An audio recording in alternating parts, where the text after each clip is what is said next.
Նրանք ովքեր կարծում են, որ Թուրքիայի հետ պետք է հավերժ պատերազմ սկզբունքով առաջնորդվել,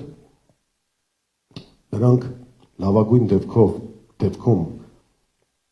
ամերսունակ ռոմանտիկներ են, վատագույն դեպքում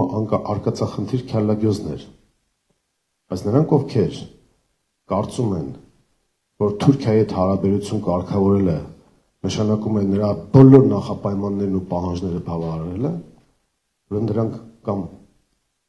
լավագույն դեպքում հիմարներ են, իսկ վատագույն դեպքում դավաճաններ։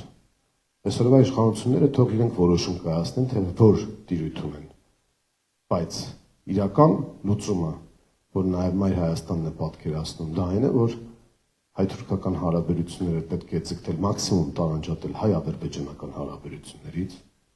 հայ-թուրքական հարաբերություններում պետք է ներգրավվել դաշնակիցների,